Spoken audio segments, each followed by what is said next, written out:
So a lot of times when we're talking about digital transformation success and failure, it's really easy to get bogged down in all of the details and best practices and potentially conflicting advice you might ever get from different parties and their advice that they might be giving to you. And so even in my own videos, if you've watched any of my other videos, a lot of them are very tangible, tactical steps that should be taken, and they can get pretty deep into the weeds sometimes. And what we found is it can be better sometimes just to simplify things and really just get back to the basics of what are we doing right on our project, what are we doing wrong, what should we be doing going forward if we haven't started our implementation yet. And a lot of times we talk to companies where their heads are sort of spinning, like there's so much to think about. When we do workshops with clients, a lot of times it's almost overwhelming. So what I thought we'd do today is really take a step back, get out of the office, get out of the whiteboards and the checklist, and just talk more fundamentally about what makes projects successful. So what I thought we'd do today is head outside for a quick walk, and we'll clear our heads, get some fresh air, and just talk more fundamentally about what makes transformation successful. Why do they fail? What are the things you should be really thinking about? And what are those real simple fundamental things that you could be doing right now to get ready for your implementation and really give you some fundamental starting points for your implementation.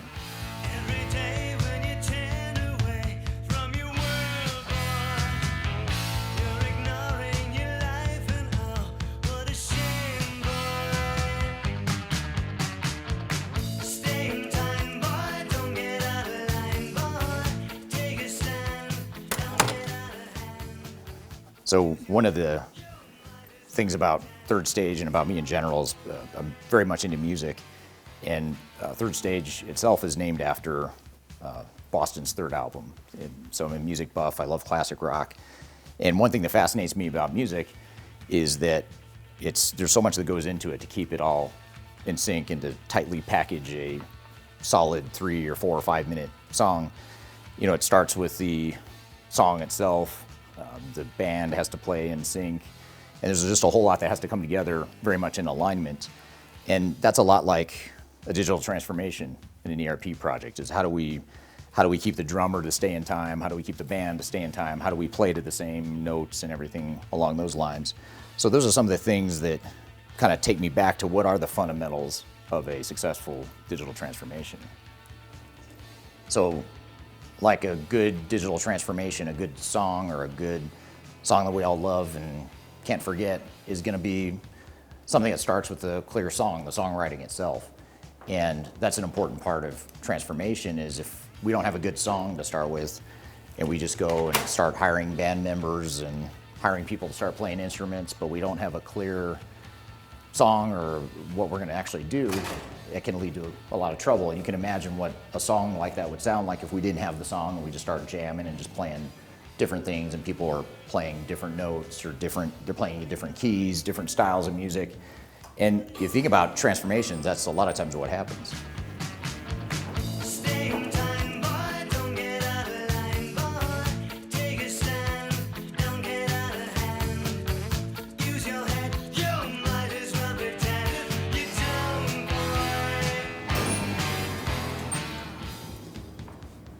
So if you think about your digital transformation, the first thing is to have a real solid strategy, plan, blueprint for what you want the project to be.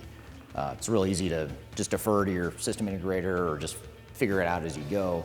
But if we don't have that clear plan up front, it's a lot like having that song that you're trying to perform and record without having the actual song written yet. So let's figure out how to have a solid plan first, and once we have that, then we start bringing in the system integrators and all the other resources that we're going to need to actually execute on the plan.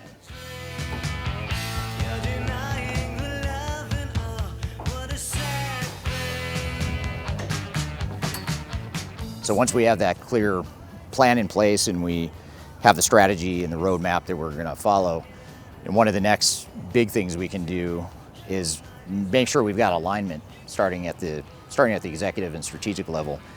And this gets back to the whole analogy of making sure your band's playing together and the instruments are all in the same key and we're playing the same type of music, we're playing the same song. And it really all starts at that executive level. And that's where a lot of times companies don't think about that, or they come back to the executives later on to try and get them aligned. But we have to get them aligned before we ever start playing, before we ever start implementing the transformation. And so that's one of the biggest challenges we have, is making sure that we've got that level of alignment and that we're all in sync starting at the top, because if we're not in sync at the top, the rest of the organization's not going to be in sync either.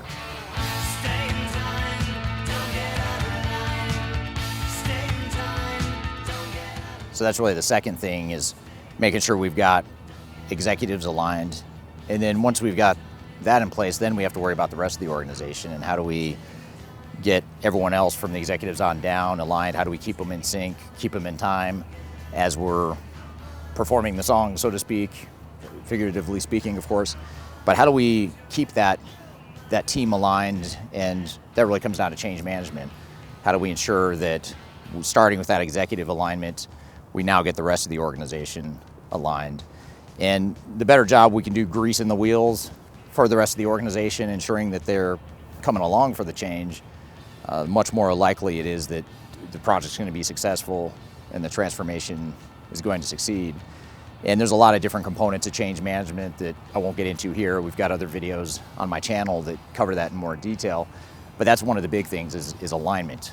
And if we kind of go back to the whole analogy and the three parts I talked about, first one being to have a clear strategy and plan, or have that clear song that we're performing to, having that executive alignment at the top to make sure the rest of the team is in sync, and then the alignment piece and the organizational change management more at the lower levels of the organization. Those are some of the biggest things we can do to ensure that we're successful. And it's also important to recognize that, misalignment is one of the biggest reasons why these projects fail. If all we do is get alignment as a team and we're all in sync and we're all operating at the same level and heading in the same direction, that alone trumps any sort of brilliant strategy you might have, some sort of brilliant technology you're deploying.